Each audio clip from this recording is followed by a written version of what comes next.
Today we're going to review the electricity topics covered on the AP Physics 1 exam. Hey guys. Hey Bo. Hi Bo. Flippin' physics. Unlike electrostatics, where charges were stationary, electricity deals with moving charges. The AP Physics 1 curriculum deals mostly with charges moving on a wire, so that's what we're going to concentrate on. Current, the symbol for which is a capital I, is the rate at which charges move. If we could see the charges on the wire, we could count them as they go by, we could multiply by the charge of each particle, and then we could divide by the time, and that would give us the current. The dimensions for current are coulombs per second, which are called amperes, or amps, the symbol for which is a capital A. Oh man, A stands for amplitude too. I hate it when they use duplicate symbols. Yeah, me too. It is important to understand that current flows best through conductors. And conductors are materials that have electrons that are free to move around rather easily, called free electrons. And generally conductors are metals. Also, we're talking about conventional current, which is the direction that positive charges would flow, even though we know what is usually happening is that negative charges are flowing in the negative direction. I forgot to mention that amperes are a base SI dimension, and coulombs are actually not a base SI unit, so please be aware of that. Next, let's define resistance. Resistance equals rho, the resistivity of the material, multiplied by L, the length of the wire, divided by A, the cross-sectional area of the wire. I thought rho stood for density. It does. Bo, what is the difference between resistance and resistivity? Resistivity is a material property, so it only depends on the substance of which the material is made. Resistance also depends on the geometric shape of the wire. A longer wire means more resistance, a bigger cross-sectional area means less resistance. True, but Bobby, what is resistance? Resistance is how much the resistor restricts the flow of charges in the wire. Increasing the resistance decreases the rate at which charges flow. So the current is decreased. That's what I said. Assuming everything else stays the same. Right. Which brings us to electric potential difference, or delta V. Electric potential difference is the change in the electric potential energy per charge. The dimensions for electric potential difference are joules per coulomb, which we call volts, uppercase V, which means that the dimensions for resistance are volts per amp, which we call ohms, and the symbol for that is an uppercase Greek letter omega. Which looks like an upside-down horseshoe. Remember, Bobby? Yeah, I remember. Okay, let's draw a basic circuit. Okay, so you can see we have all these wires, which, unless otherwise stated, have a resistance of 0. This is the symbol for a resistor. This is the symbol for a battery, where the longer line is the positive terminal of the battery and the shorter line is the negative terminal of the battery. And delta V sub T stands for the terminal voltage of the battery, which is the electric potential difference actually measured between the two terminals of the battery. This is a switch which is currently open, which means there's no current flowing in this circuit. Billy, when I close this switch, which direction will the current flow? When you close the switch, because like charges repel, the positive charges will be repelled from the positive plate of the battery, and because unlike charges attract, the positive charges will be attracted to the negative plate, and therefore the current will be in the clockwise direction.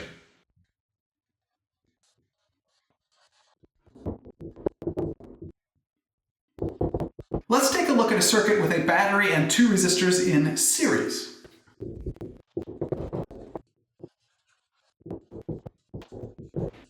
Again, the current is going to be in a clockwise direction, and because the charges have nowhere else to go, every charge is going to go through resistor 1, resistor 2, and the battery. All the currents will be the same. And because a charge moving all the way around a loop in a circuit must end with the same electric potential energy it started with, the electric potential difference all the way around a loop is equal to 0. This is called Kirchhoff's loop rule. Which means the sum of the electric potential difference across the battery and the electric potential difference across the resistors adds up to 0. And notice the electric potential difference across each resistor is negative because charges lose electric potential as they go across a resistor in the direction of the current. Therefore, the electric potential difference across the battery is equal to the sum of the electric potential differences across the resistors. And we can substitute in current times resistance for all three electric potential differences. To get the current across the terminals of the battery times the equivalent resistance of the circuit is equal to the current through resistor 1 times the resistance of resistor 1 plus the current through resistor 2 times the resistance of resistor 2. Oh, and all three currents are the same, so they cancel out.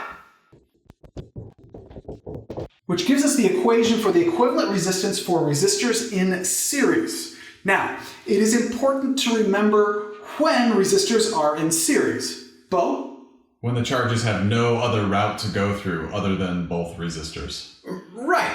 After a charge leaves resistor 1, it must go through resistor 2, so the two resistors are in series. Which means these two resistors are in series even though they're drawn parallel to one another, and these two resistors are in series even though they are also drawn parallel to one another. Speaking of parallel,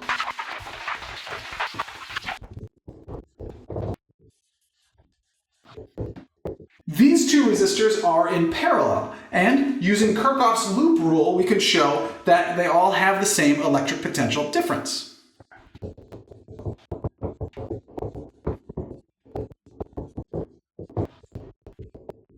Also, we know that because of conservation of charge, which states that the total charge on a closed circuit will stay constant, that the net current going into this junction will equal the net current coming out of this junction, which is called Kirchhoff's junction rule.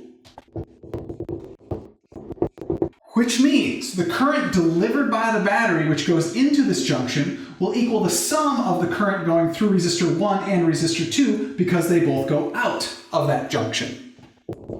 And we can substitute in electric potential difference divided by resistance for each one of these currents. And we get the electric potential difference across the terminals of the battery, the terminal voltage, divided by the equivalent resistance of the circuit is equal to the electric potential difference across resistor 1 divided by the resistance of resistor 1, plus the electric potential difference across resistor 2 divided by the resistance of resistor 2. Oh, and all three electric potential differences are the same, so they cancel out.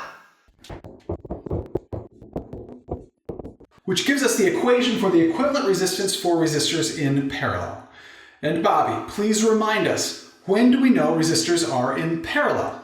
Two resistors are in parallel when their electric potential differences are the same. Which means these two resistors, which you might initially think are in series, are actually in parallel. Okay, remember, when you add a resistor in series, you increase the equivalent resistance of the circuit. And when you add a resistor in parallel, you decrease the equivalent resistance of the circuit. Okay, now let's talk about electric power.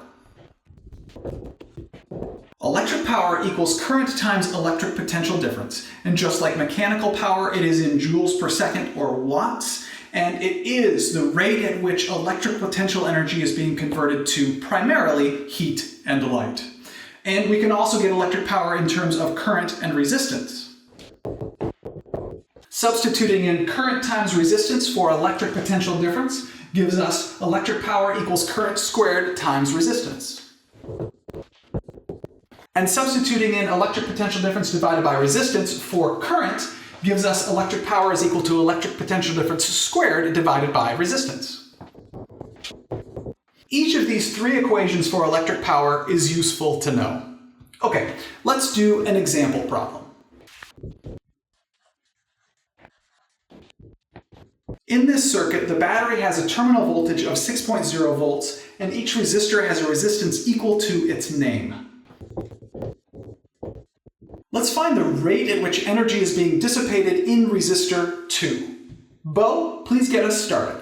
Well, Resistors 2 and 3 are in parallel because the electric potential difference across each of them is the same. Are you sure? 1 and 3 look like they are in series to me. 1 and 3 are not in series because a charge that goes through resistor 1 could then go through either resistor 2 or 3. For two resistors to be in series, every charge has to pass through both resistors. You are correct, Bo, that the electric potential difference across resistors 2 and 3 are the same. Let's take a look at that. Now, remember, the resistance of wires is equal to 0. Therefore, the change in electric potential across a wire is going to be 0. Therefore, this wire right here is going to have the same electric potential at every point. Therefore, these points on these three resistors will have the same electric potential. It also means that this point on each of these two resistors will be at the same electric potential, again, because there's 0 change in the electric potential along this wire, which means the electric potential difference across resistor 2 and the electric potential difference across resistor 3 will be the same. And Billy, resistors 1 and 3 are not in series because a charge that goes through resistor 1 could then either go through resistor 2 or resistor 3. Bo, please keep going. Therefore, the equivalent resistor 2,3 equals the inverse of the sum of 1 over resistance 2 plus 1 over resistance 3. So the inverse of 1 over 2 plus 1 over 3, which is 1.2 ohms. Then we know resistor 1 and equivalent resistor 2,3 are in series, which means the equivalent resistance for all three resistors equals the resistance of 1 plus the resistance of equivalent resistor 2,3, which is 1 plus 1.2 or 2.2 ohms. Then we can figure out the current delivered by the battery because we know the terminal voltage equals the current delivered by the battery times the equivalent resistance.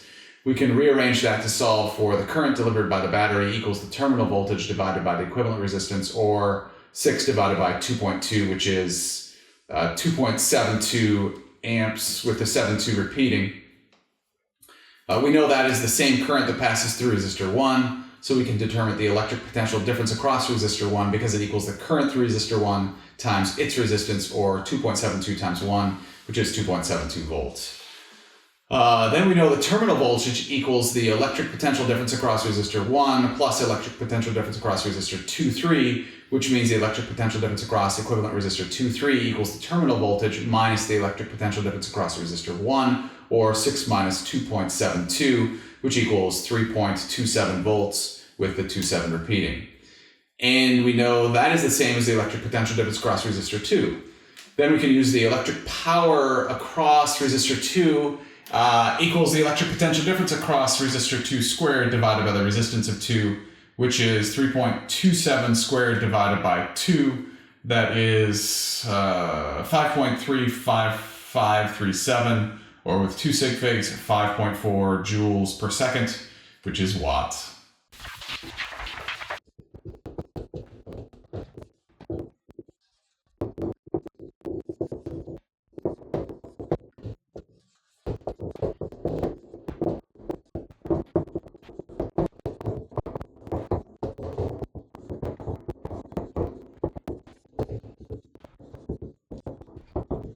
Thank you, Bo. That was really well done.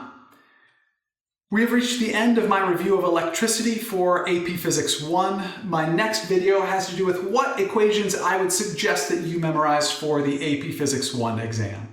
You are welcome to enjoy that video. You can also visit my website, flippingphysics.com, where you will find all of my AP Physics 1 review lessons organized with lecture notes. Thank you very much for learning with me today. I enjoyed learning with you.